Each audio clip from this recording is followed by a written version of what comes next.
Shalom keluarga beriman, selamat hari Minggu. Kita bersuka cita pagi hari ini.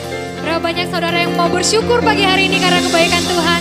Mari lambaikan tangan saudara, berikan tepuk tangan bagi Allah kita. Haleluya.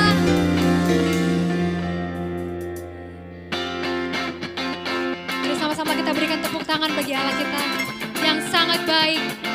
Kasih setianya tidak pernah berubah.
Berdiri.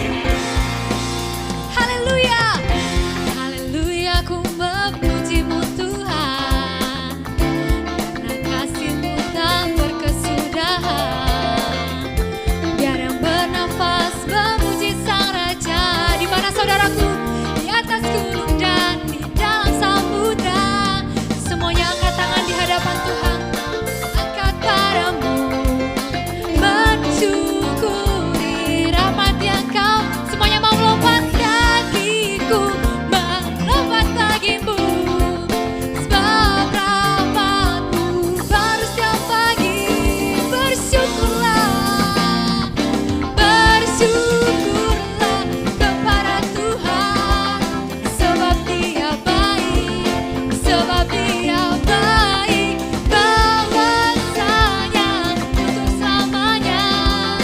Kasih setianya, kasih setianya.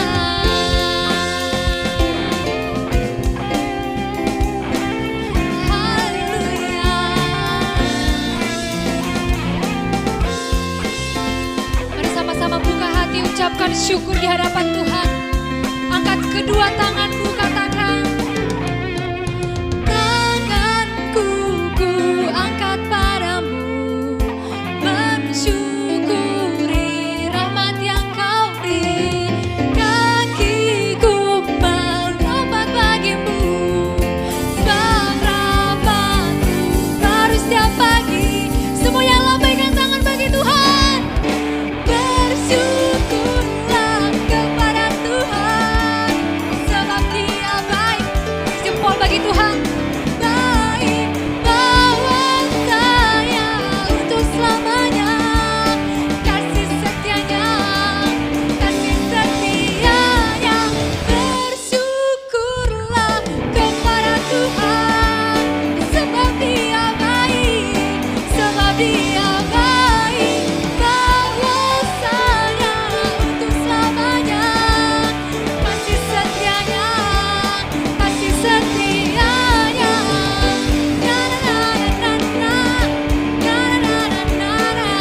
Semuanya berikan tepuk tangan, nyanyikan bersama-sama.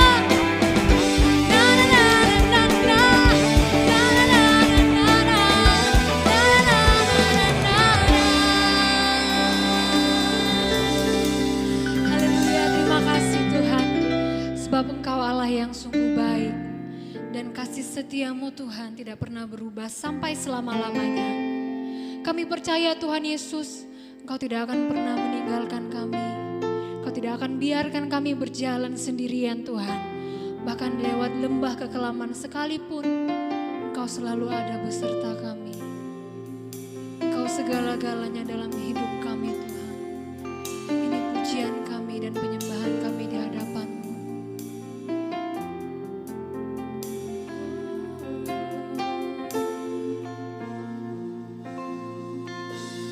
You are forever in my life.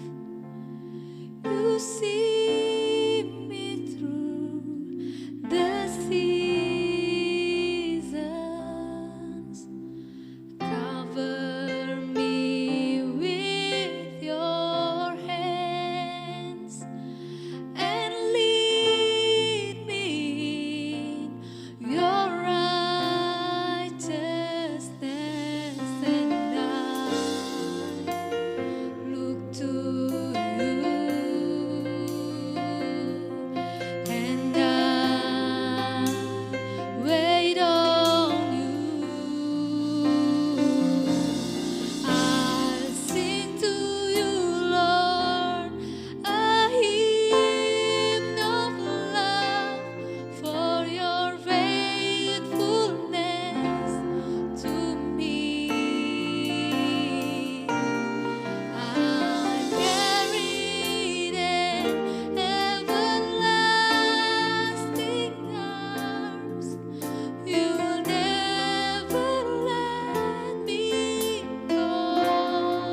kasih kami ucapkan untuk Engkau Allah yang setia dalam hidup kami, yang tak pernah biarkan kami berjalan sendirian melewati setiap apapun yang kami hadapi di dalam hidup kami.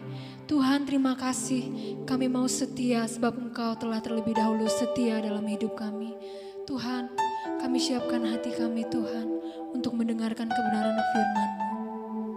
Biarlah Tuhan firman-Mu boleh masuk ke dalam hati kami, tertanam, bertumbuh, berakar dan berbuah Tuhan. Sehingga orang-orang boleh lihat ada Tuhan yang hidup di dalam hidup kami. Terima kasih Bapa yang baik, urapi hamba-Mu, urapi hati kami. Di dalam nama Tuhan Yesus Kristus kami bersyukur. Haleluya, haleluya, amin. Shalom Bapak Ibu Saudara yang terkasih dalam Tuhan Yesus Kristus. Kali ini kita masuk dalam ibadah online Gereja Orang Beriman Kampus Surabaya di minggu pertama di bulan yang baru di tanggal 6 Juni tahun 2021. Tema pengajaran Gereja Orang Beriman Kampus Surabaya untuk bulan Juni ini ialah pertolongan Tuhan. Kita percaya, kita menerima, mengalami pertolongan Tuhan sebab itu adalah janjinya. Oleh karena itu hari ini kita akan sama-sama membahas kebenaran firman Tuhan, berbicara tentang sikap orang beriman di tengah pandemi ini, bagaimana kita dapat melihat pertolongan Tuhan. Kita akan membaca bersama-sama dari Injil Yohanes pasalnya yang ke-11, ayatnya yang ke-20 sampai dengan yang ke-22. Judulnya di Alkitab LAI ialah Lazarus dibangkitkan. Ini cerita sangat indah, sangat menarik, sangat bagus, dan peristiwa pertolongan mujizat Tuhan sungguh nyata diceritakan di Injil Yohanes pasal yang ke-11. Jadi saudara dapat membaca secara keseluruhan nanti di rumah. Untuk saat ini kita akan membaca 3 ayat saja dari ayat yang ke-20 sampai 22, demikian firman Tuhan. Ketika Marta mendengar bahwa Yesus datang, ia pergi mendapatkannya. Tetapi Maria tinggal di rumah. Maka kata Marta kepada Yesus, Tuhan, sekiranya Engkau ada di sini, saudaraku pasti tidak mati. Tetapi sekarang pun aku tahu bahwa Allah akan memberikan kepadamu segala sesuatu yang Engkau minta kepadanya. Demikianlah firman Tuhan. Saudara terkasih dalam Tuhan, seperti yang saya katakan tadi di awal, bahwa tema pengajaran Gereja Orang Beriman Kampus Surabaya pada bulan Juni ini ialah pertolongan Tuhan. Hari ini kita membaca dari Injil Yohanes pasal 11, cerita tentang Lazarus dibangkitkan. Dan saya akan bagikan buat kita semua tentang sikap orang beriman di tengah pandemi. Bagaimana kita semua tahu saat ini kita menghadapi hal yang tidak mudah. Tentu yang kita harapkan adalah pertolongan dari Tuhan, bukan? Dan pertolongan dari Tuhan itu unik dan menarik Bapak Ibu Saudara. Seperti yang tadi kita baca dari 3 ayat saja kebetulan, Injil Yohanes pasal yang ke-11, nanti Saudara dapat membacanya secara keseluruhan di rumah. Bagaimana Lazarus dibangkitkan dari kematian. Ini adalah peristiwa mujizat. Atau bahasa sederhananya pertolongan Tuhan bagi keluarga Lazarus. Lazarus bersaudara, kenal dengan Tuhan Yesus, ya sudah kenal baik. Lazarus memiliki 2 saudara perempuan, yakni Marta dan Maria. Mereka tinggal di kampung yang bernama Betania, sekitar 2 mil jauhnya dari kota Yerusalem. Dan kalau nanti sudah baca di rumah di bagian awal, Tuhan Yesus sudah mengetahui bahwa sebenarnya Lazarus sudah sakit. Sudah dengar berita itu. Ada satu pergumulan yang dihadapi oleh keluarga Marta Maria bahwa saudara laki-laki mereka Lazarus sakit. Tetapi menariknya Tuhan menunda kedatangannya, bukannya langsung buru-buru datang untuk menjenguk istilahnya atau melayani Lazarus, tetapi malah menahan beberapa hari. Baru kemudian Tuhan Yesus dan murid-murid datang, tetapi secara manusia sudah telat karena Lazarus sudah mati. Kemudian kita lihat di sana ada kalimat-kalimat dari Marta yang menunjukkan bahwa waduh seharusnya nggak seperti itu. Tuhan tuh kalau mau tolong nggak sekarang, udah telat istilahnya. Kenapa tidak kemarin-kemarin waktu saudaraku masih hidup, engkau bisa datang dan ia akhirnya tidak perlu mati. Tetapi kita semua tahu dari cerita tadi, Tuhan menunjukkan kuasa yang luar biasa. Tuhan memberikan pemahaman yang baru kepada Marta bahwa sekalipun Lazarus mati, saudara dan saya mati, sesungguhnya kita tidak mati tapi kita hidup karena kita percaya kepada Dia Juru Selamat, yakni Kristus Yesus. Bahwa sesungguhnya ada kebangkitan nanti di akhir zaman bagi orang-orang yang percaya. Tuhan memberikan pengajaran yang baru kepada Marta dan Maria. Tetapi di sisi lain Tuhan juga menyatakan pertolongannya, dan ternyata kita melihat cerita tadi bahwa Lazarus dibangkitkan dari kematian, mengalami mujizat yang luar biasa. Hari ini kalau kita aplikasikan di kondisi pandemi ini tidak mudah ya. 1 tahun 2 bulan sungguh-sungguh tidak mudah. Kebetulan hari ini Gereja Orang Beriman Kampus Surabaya sudah melakukan ibadah tatap muka atau onsite di Hotel Neo di Jalan Jawa 17 dan 19 Gubeng, Surabaya. Tapi juga saudara yang di rumah masih dapat menyaksikan ibadah secara online. Tidak mudah 1 tahun 2 bulan ini. Bagaimana juga banyak gereja, banyak orang yang terdampak, dan harusnya seperti apa sih sikap kita sebagai orang beriman? Kita ini adalah orang-orang beriman, orang-orang yang percaya kepada Kristus Yesus sebagai Tuhan dan Juru Selamat kita. Saya percaya Tuhan pasti sanggup memberikan pertolongan buat saudara dan saya. Terlebih firman-Nya mengatakan demikian di dalam Mazmur 121 ayat 1-2. Aku memandang, melayangkan mataku ke gunung-gunung, dari manakah akan datang pertolonganku? Pertolonganku ialah dari Tuhan yang menjadikan langit dan bumi. Hari ini sebagai hamba Tuhan saya mau menegaskan, bahkan di tengah pandemi saat sekarang ini, pertolonganmu tidak datang dari yang lain-lain. Bukan dari kuasa gelap, bukan dari manusia, bukan dari dirimu sendiri, bahkan yang tidak sanggup menolong dirimu, tetapi pertolongan saudara dan saya datang dari Tuhan yang menjadikan langit dan bumi. Bicara tentang sikap orang beriman di tengah pandemi ini mengharapkan pertolongan Tuhan, ada 3 hal yang dapat kita pelajari dari cerita Lazarus dibangkitkan. Yang pertama, Bapak Ibu Saudara boleh mencatat. Yang pertama, mari kita melihat keadaan saat ini dari perspektif ilahi. Mari kita lihat keadaan saat ini dari perspektif ilahi, bahwa justru dari keadaan seperti saat sekarang inilah kita akan melihat pertolongan Tuhan. Saya ulangi poin yang pertama, sikap orang beriman di tengah pandemi ini menanti pertolongan Tuhan. Yang pertama, mari lihat keadaan saat sekarang ini dari perspektif ilahi. Justru dari keadaan saat ini, pandemi, kita akan melihat pertolongan Tuhan yang luar biasa. Seperti Marta tadi, diajarkan Tuhan untuk melihat dari sudut pandangnya Tuhan. Bahwa kalau Marta dan Maria tidak melihat saudaranya mati, justru mereka tidak akan melihat bahwa Tuhan tuh punya kuasa membangkitkan Lazarus dari kematian. Ini menunjukkan bahwa Yesus adalah Tuhan. Ia berkuasa atas hidup, Ia berkuasa atas kematian, Ia berkuasa atas hal-hal yang di luar kontrol manusia. Justru kita harus belajar melihat segala sesuatu dari perspektifnya ilahi. Dan justru lewat keadaan saat sekarang ini, hal yang tidak mudah yang kau sedang alami saat sekarang ini, pandemi yang sedang melanda kita semua, hal-hal yang tidak mudah dalam pekerjaan bisnis dan usaha, karir, pelayanan, dan hal area apapun yang kau sedang hadapi, engkau justru akan melihat pertolongan Tuhan. Bagaimana di tengah pandemi ini banyak orang, saya juga mendengar kesaksian mereka yang luar biasa. Memang hal yang tidak mudah secara manusia. Siapa orang yang mudah di saat-saat seperti sekarang ini? Tapi mereka menyaksikan bagaimana Tuhan tetap tolong mereka. Bagaimana Tuhan melakukan perkara-perkara dahsyat, justru mereka bisa melihat itu semua karena ada pandemi seperti sekarang ini. Saya tidak tahu hal apa yang saudara sedang hadapi, tentu ini tidak mudah buat kita semua, tapi mari lihat dari perspektif ilahi. Seperti tadi, ya, seperti Tuhan Yesus, kenapa Dia sampai mengizinkan Lazarus mati dulu, menunda perjalanannya, sampai akhirnya Lazarus mati, supaya dari perspektif ilahi, Marta dan Maria boleh melihat mujizat besar.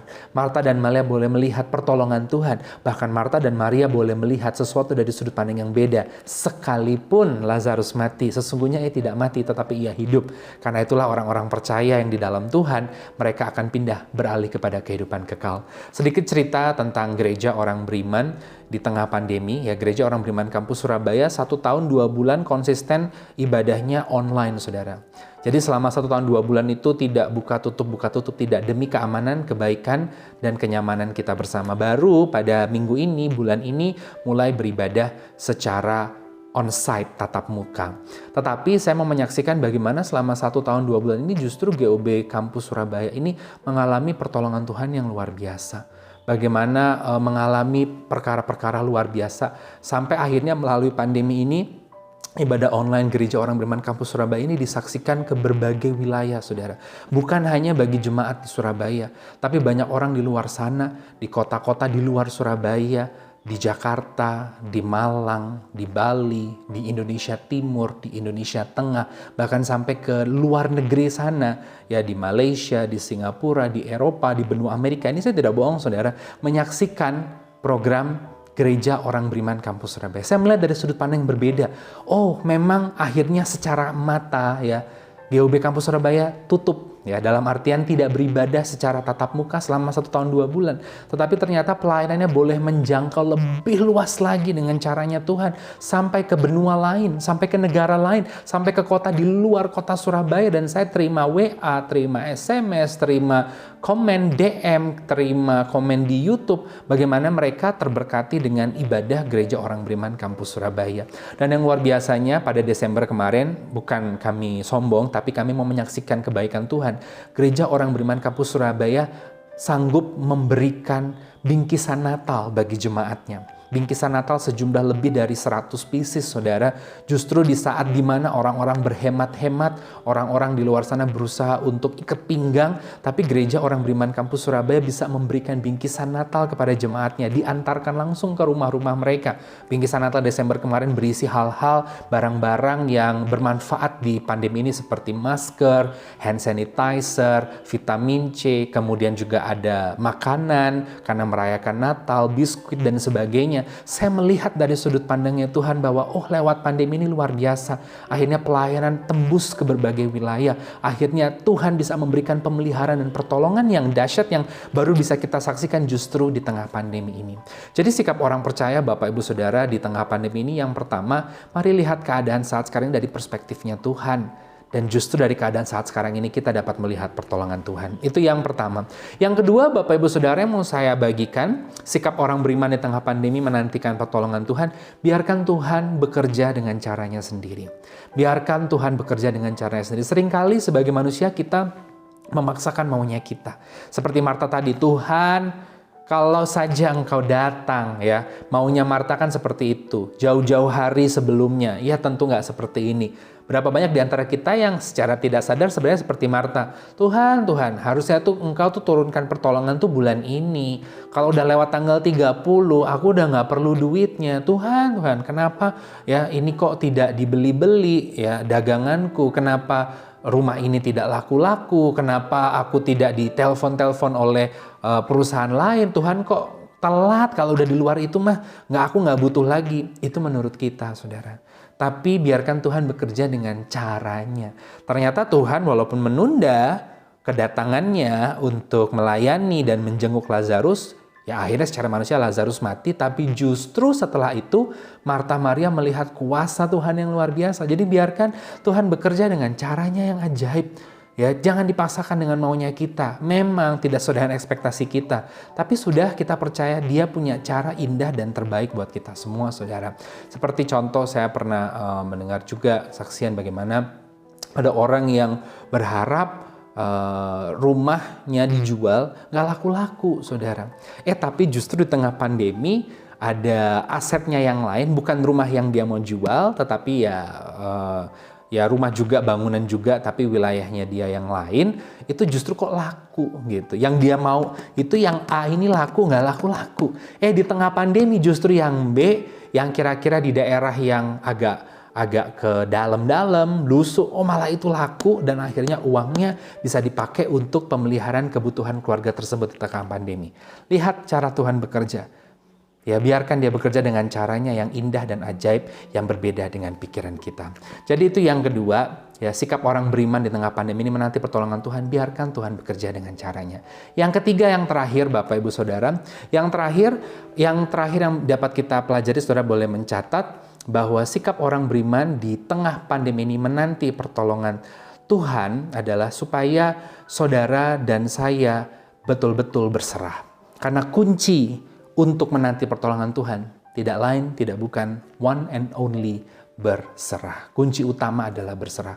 Ya, lemes aja, saudara. Pasrah aja, berserah. Sampai ada di titik, ya sudah Tuhan, what will be, because your way is the best. Caramu adalah yang terbaik. Belajar berserah, saudara. Berserah itu artinya betul-betul ya sudah pasrah Tuhan. Bukan berarti saudara tidak bekerja, tidak berusaha, tidak belajar kalau mau ujian. Tapi serahkan semua itu ke Tuhan. Karena memang kunci utama mengalami pertolongan Tuhan dan sikap yang harus dimiliki oleh orang beriman di tengah pandemi ini adalah berserah penuh, saudara. Surrender, total surrender. Ya, sebagai contoh, saya sendiri mengalami itu pada saat mulai pelayanan perintisan di Surabaya. Bagaimana nanti cari tempat tinggal, sudah gitu saya pindah tempat, bagaimana nanti untuk sekolah anak. Ternyata ketika saya berserah satu-satu, Tuhan tolong. Satu-satu Tuhan bereskan, satu-satu Tuhan nyatakan bagaimana nanti saya harus ke sana, kemari, begini, begitu. Tuhan bela, Tuhan tolong dengan cara yang ajaib. Jadi saya berdoa biarlah kita semua boleh menjadi orang-orang yang berserah penuh di tengah pandemi ini, sehingga kita boleh sungguh-sungguh mengalami melihat pertolongan Tuhan. Saya simpulkan firman Tuhan pada hari ini buat setiap kita, sikap orang beriman di tengah pandemi menanti pertolongan Tuhan. Yang pertama, Bapak Ibu Saudara, mari kita melihat keadaan saat sekarang ini dari perspektifnya Tuhan. Justru dari sini kita akan melihat pertolongan Tuhan. Yang kedua, biarkan Tuhan bekerja dengan caranya sendiri. Dan yang ketiga, kunci utama mengalami pertolongan Tuhan ialah berserah penuh. Amin.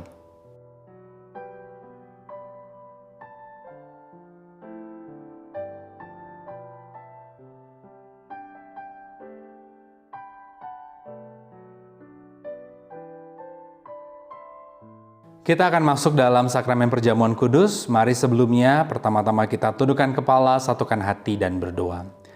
Terima kasih Tuhan untuk kebaikan-Mu, untuk pemeliharaan dan pertolongan-Mu, untuk firman yang boleh dibagikan, meteraikan di dalam nama Tuhan Yesus.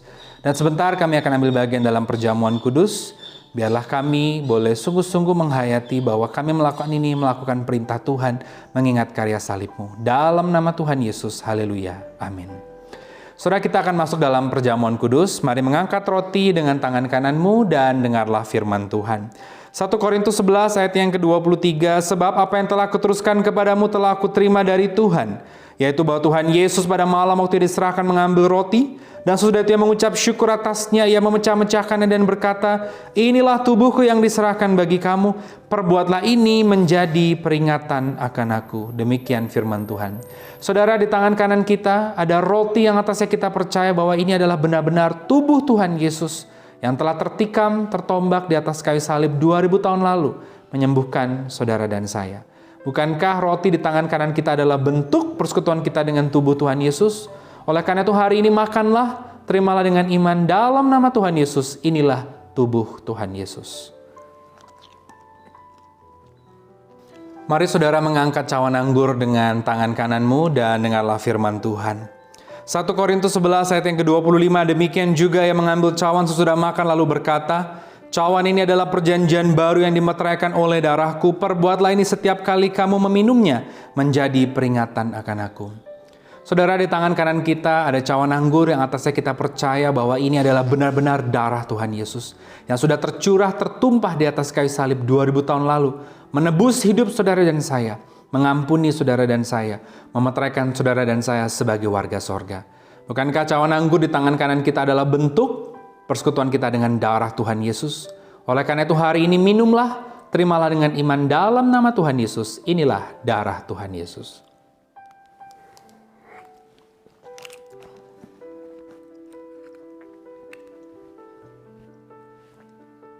Saudara yang telah menyatu dengan tubuh dan darah Tuhan Yesus, sejenak boleh tundukkan kepalamu, tutup matamu, naikkan ucapan syukur doamu pribadi di hadapan Tuhan, terutama berterima kasih untuk kebaikannya di atas kayu salib.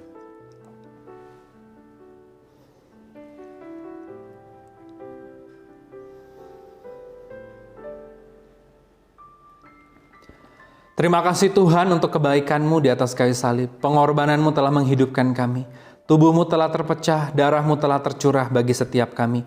Darah yang suci kudus menebus hidup kami, mengampuni kami, memeteraikan kami menjadi warga sorga. Terima kasih Tuhan Yesus. Hamba berdoa memberkati setiap penonton dan pendengar program ini. Jemaat Tuhan dimanapun berada dalam pekerjaan, karir, usaha, bisnis, rumah tangga, pelayanan masa depan mereka diberkati. Kami berdoa bersama-sama dengan jemaat untuk bangsa dan negara kami Indonesia, penduduknya dari Sabang sampai Merauke, pemimpin yang tertinggi, Presiden Joko Widodo dengan jajarannya ke bawah, para menteri, Panglima TNI Kapolri, birokrat, gubernur, wali kota, bupati dimanapun berada, diberkati Tuhan. Kami berdoa buat gereja-gereja Tuhan, jemaat-jemaat Tuhan, secara khusus gereja orang beriman kampus Surabaya, dalam programnya dan jemaatnya, semuanya dalam berkat pemeliharaan Tuhan. Terima kasih Tuhan, terpuji-pujilah nama-Mu kekal selamanya, dan sebelum kami mengakhiri ibadah kami pada hari ini, kami semua ingin terima berkat Tuhan. Mari saudara angkat kedua tanganmu, arahkanlah pandangan hatimu ke hadapan Tuhan dan terimalah berkat Tuhan. Kasih dari Allah Bapa di sorga, penyertaan cinta dan damai sejahtera shalom dari Tuhan Yesus, serta persekutuan yang manis dengan Allah Roh Kudus menyertai kita semua hari ini sampai Maranatha dalam nama Tuhan Yesus. Haleluya. Amin. Give thanks with a grateful heart.